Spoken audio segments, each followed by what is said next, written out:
All right, in this video, I'm going to teach you a few unexpected ways to get your front desk to actually book more cash pay patients into your practice. And so we're going to cover three things. Number one, how do we actually lead and coach our front desk a little bit more successfully?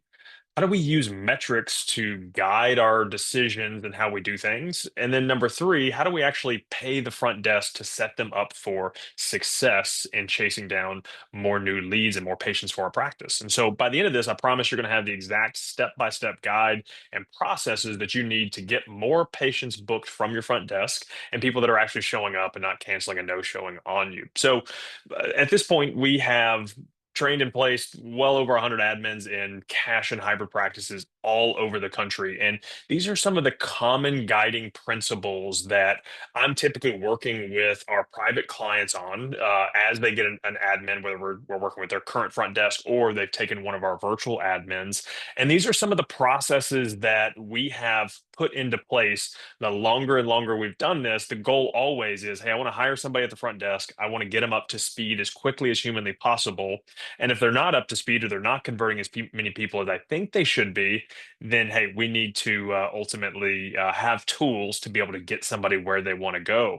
And these tools are, will really help shrink down that learning process if you have a new front desk that maybe you're trying to hire, or on the flip side, if you've already got an existing front desk, how do I actually give them some tools to learn a little bit quicker and take a little bit of ownership of these new leads? Because at the end of the day, the front desk, especially in a cash practice, is a sales based role, right? It's like, hey, I need to be reaching out to leads consistently on a regular basis, and I need to be getting those people actually into the practice and actually need them to show up, right? And so often people treat their front desk, especially in any practice, but definitely a cash practice, is, hey, I need you to do a bunch of admin things. I need you to also talk to leads as they come in, and that leads to this disconnect. And so now, maybe the practice owner's hesitant to hand off phone calls, or they have handed off phone calls, and they just don't trust their front desk with the phone call anymore. And now we end up in this awkward divide of, how do I get this person to actually convert as many people on the phone as I am? And that's exactly what these processes are that I want to give you, because I've seen it from both ends of the spectrum. I've seen practice owners where they have a front desk and they look at the metrics at the end of the month, like, well, we're a little slower than we need to be, so we need to do some training with the front desk. And they'll freak out. They'll do some training with the front desk and they'll spend some time with them, and they'll spend a couple of days doing it, and then they never follow up on it again because the numbers start to drive back up. And then ultimately, a couple months later, we settle back into our routine and our habits, and numbers start to decrease again.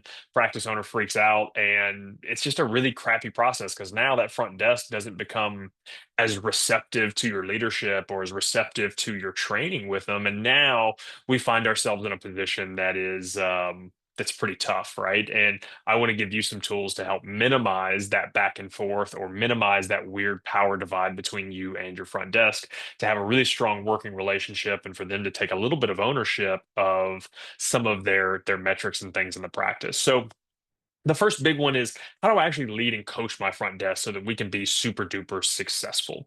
I think the first biggest thing at the front desk is, I'll call into practices. I do like secret shopper or secret calls into cash practices all the time. And the front desk doesn't really understand. Like, you give them a script, and like that's kind of all they understand. They don't really understand what the eval looks like. They don't understand what follow-up care may look like. And now there's a lot of confusion as we call in, like, well, I've covered that with them. They should know exactly what that looks like. But it's funny because for whatever reason, that front desk just doesn't know how to articulate really well what happens. And so when I call in, they don't know what the offer is. They just know how to kind of like flow through the things. Or if somebody says, hey, do you take my insurance? Their immediate reaction is, well, no, we don't take that, but we can help you. And here's why. And now we're losing patience on the front end. And so the first big step of like leading and coaching your front desk is, hey, do they actually understand what your offer is and what you guys do? What happens at the initial evaluation? How long is it? What goes on during that session? What goes on during the follow-up processes? If you have some special treatment like needling or shockwave, or some type of aesthetic treatment that's really unique to you guys, like, what is it that you guys are doing, and do they understand that stuff? And the reason it's important for them to understand that is so they can carry a high level conversation with the patient when they go to bring some of these things up and they don't sound confused or they don't sound unconfident. They know how to handle some of that stuff. And also what they can do is they can fit the patient's journey, the patient like what they ultimately want to get back into doing with ultimately what you guys do in the clinic. And now we can really sell the outcome or really sell the journey to the patient with what it is you guys do. And I think that's the first big piece of this.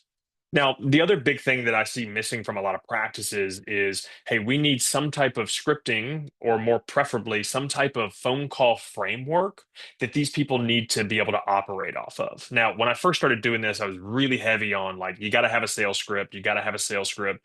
Do not deviate from the script under any circumstance. And that was a problem, right? Because what happened is you get this like really boxy response and they just flow through the script, but they don't actually have a meaningful conversation with the patient. And sometimes you have to modify those things. And so now there's this disconnect where the front desk isn't actually connecting with the patient. And that's where I like having a framework a little bit more importantly, where, hey, I'm finding out all the problems that are attached with this person's either physical pain or why it is that they're reaching out. And ultimately, I want to know what their goals are. And if they have something I can help them with from a problem standpoint and they have goals that I can help them achieve, then great, they're a perfect fit for our office. Then let's actually get them scheduled. Versus, hey, I'm just reading these canned responses and it's like, hey, we were just talking about what I want to get back to doing. And now we're talking about, something seemingly off the wall. And I've got this really weird conversation that's going on. And a lot of front desks, they just stop following it altogether, right? So it's like they either sound like a robot or they just stop following that script and framework. And you're like, well, we have one. They're just not following it. It's because they don't like the way that they sound. And that's where a framework can be really helpful.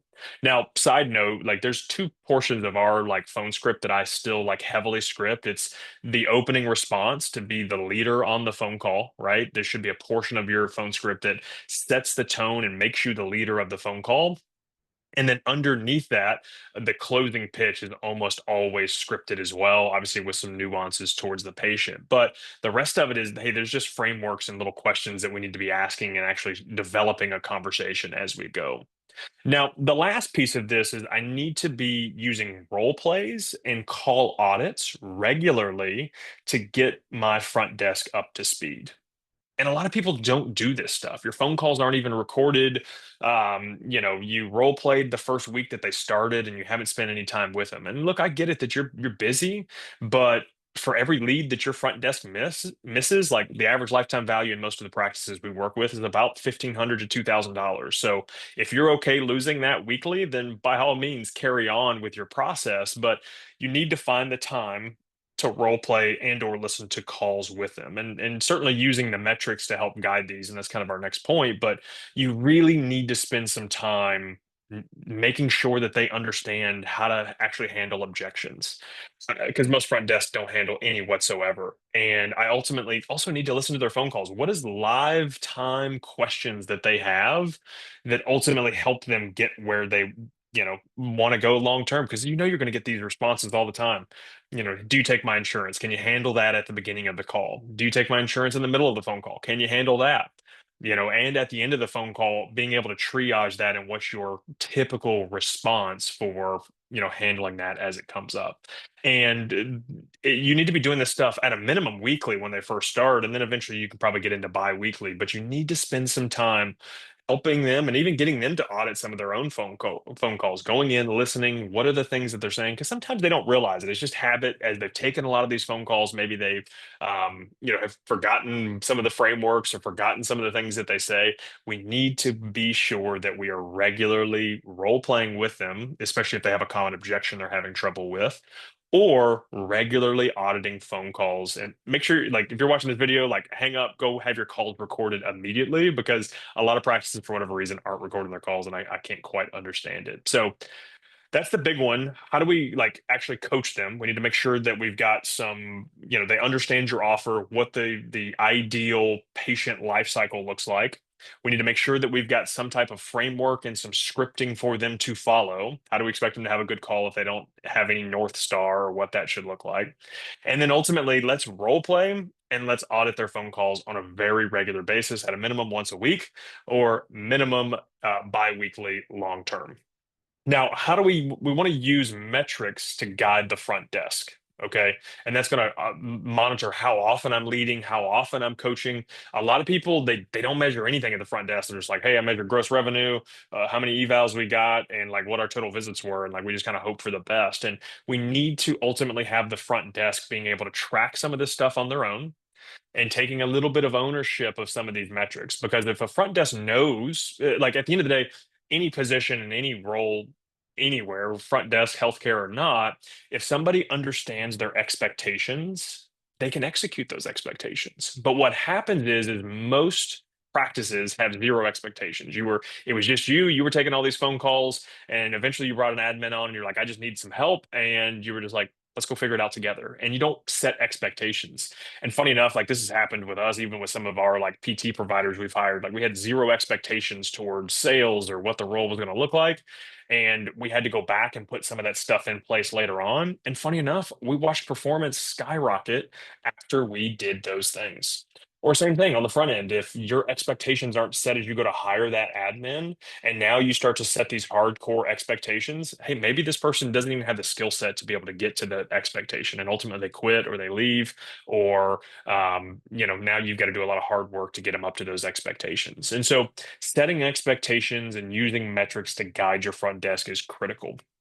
And so you want to pick a couple of these metrics. And if you're in our front desk school community, I've got a whole entire list of typical metrics that I cover at the front desk.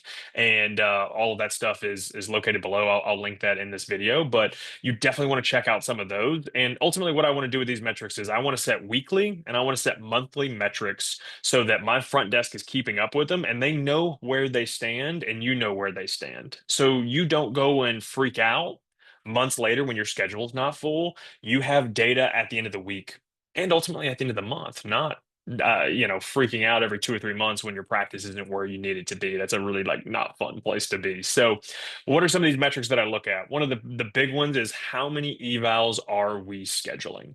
That's a big one for me. Like I know this is about how many evals we need in our cash practice every single week. And if we're not hitting them, then I need to understand, is this a we don't have enough leads coming in, or do we ultimately are we not handling the leads that are coming in? Because oftentimes what happens is practice owners will spend all their time marketing. They'll do all these marketing events, pay marketing companies and agencies to run ads to their business, and they've got leads coming in. We're just not converting them, right? And so how many evals per week are we getting? Which then ultimately bleeds into one of my favorite metrics to track here, which is of the leads that we are having like reach in or reach out or opt in, what percentage of those people are actually scheduling an evaluation? And this is a really great number for us to understand how well that front desk is converting leads. And so if let's say I get 10 leads a week, I at a minimum want 6 of those people to be scheduling an initial evaluation. Now, if you're running a bunch of Facebook ads or a bunch of Google ads, or it's a bunch of like cold prospects, that percentage may be a little bit lower. But especially if they're a little warmer, that percentage may actually even be a little bit higher. But regardless of the fact, 55 to 60% of your leads should be scheduling an initial eval. And if they're not, then hey, we're losing them somewhere. Either we're not getting them to them quick enough or we're not reaching out consistently enough. Whatever the case may be, that could be a big problem that ultimately we want to make sure we are patching. And that's where you can use those metrics and they can look at those metrics and know, or they can raise the flag. Like the relationship I have with my admin is like she knows to look at these numbers and she actually reaches out to me like, hey Chris, I'm a little light on my conversion percentage this week. Can you come in and take a look at it? And great, that alerts me to actually take a look at it as opposed to me trying to be reactive. I get to be very proactive about the way that I approach the challenges that we might be having. Because sometimes I just need to tweak our ads a little bit, and some of the leads that we were getting just weren't great quality, right? Easy enough tweak. Or, hey, maybe we need to tweak our follow-up processes for some reason. What we've used in the past isn't working for whatever reason. Great, let's try something different. And that gives you the opportunity to actually try and measure different things. Now, the final metric I like to look at, depending on the type of practice you are, but this metric works great for a lot of folks, is schedule utilization, which is basically just says, hey, how many available spots do I have to book a patient? And how many of those spots are actually taking up? If I have 10 available spots in a week and I've got 8 or 9 patients on the schedule, that's an 80 or 90% utilization rate. I want to make sure that that's staying steady and I'm not getting this big yo-yo effect. Obviously, if you're like dental or something like that and you're not seeing people weekly, you're going to have some differences in that, but still, I want to make sure that that utilization rate is staying very, very high because that is a lagging indicator that, hey, I'm getting evals in the door or I'm managing my cancels and my reschedules and some of those other things very, very well, which is a big thing we want to look at. So once we use those metrics, now we can actually go back and we can look at leadership and coaching too. Hey, are there any new things that I need to coach them on? Is it following up with leads quicker? Is it, hey, we're getting a lot of insurance objections. How do I actually role play that out or actually listen to some call audits and make sure that the learning is actually happening at that point? Now, the last thing I like to think about is I want to like pay and structure my front desk with setting them up for success. What most of you guys do, and what I see with a lot of other practices is, they've got maybe a couple people handling phone calls, or that front desk is doing all things sales. They're doing social media posts, they're doing faxes, they're doing all of this stuff that just does not set them up well, and that's a problem, right? If you want their sole job to be sales and you're not paying them accordingly to that, like, or they're not set up for success, they're doing all these other tasks, like, of course, they're always going to look to put these little fires out before they look to actually jump on some of these things like following up with old leads and people that haven't answered. And so we want to structure the front desk. And some of that means, hey, maybe you need to have one person at the front desk who only handles sales calls, right? And I see this to be very successful for some practices that are growing where they've had, one admin doing all the things and their conversion percentage starts to drop. And it's just because they're more busy. They added a couple more providers and now they need a body or they need a person that only handles all things new incoming leads. And what you'll find is your practice just starts to skyrocket at that point because that's their sole focus. And if your sole focus is just being a provider, you can be really good. You can be a really good provider if you put your energy and effort into it. It's the same thing at the front desk. They're either going to be the jack of all trades and master of none, or you can make them the master of taking new patient phone calls. And that's typically what I see a more mature cash practice do is they'll hire somebody whose only role is sales, right? And they only follow up with these new leads. Or I've got one other person that can help take off some of these back end tasks so that I can focus on, revenue generating or patient generating tasks. And then the other big thing I like to do is I like to set up a commissions based pay for these people who are taking a sales based role. And so maybe I pay them some type of base rate to be available and to handle things, but then I also pay them some type of sales commissions for leads that they're converting and that actually show up to the clinic. Because now they're going to be really hungry to have a great conversation with them. They're going to be really hungry to follow up with that person consistently. And they're going to want to chase these people down because they've got some skin in the game suddenly, right? As opposed to, now we are looking at, I'm paying them a flat hourly rate. They're just going to get done what they get done. And eventually they'll just kind of shut down because they have so many tasks on their plate. So those are some big things. Again, we want the best way to drive more conversions at the front desk is, hey, let me actually lead and coach this person. How do I do that? Right. We talked about scripts and understand the offer and actually role playing and doing some call audits with them. And then ultimately we want to use metrics to guide our decisions and the way that we lead and coach them and help them take a little bit of ownership of that. And then lastly, let's structure the front desk for success. Either get somebody who's only handling sales if you're busy enough or big enough, and maybe we pay them some type of bonus commissions for people that they schedule and that actually show up. And then that will ultimately get them to get more people in the door. So if you're not in our school community, I will link that below. Definitely jump into that, or you can check out some other videos here. Now that you know how to ultimately, lead these people, maybe you need some more help with finding what a sales script should look like or what a phone call should sound like. We've got some other content that should be super helpful for that and encourage you to check that out as well. So, as always, we'll see you next time.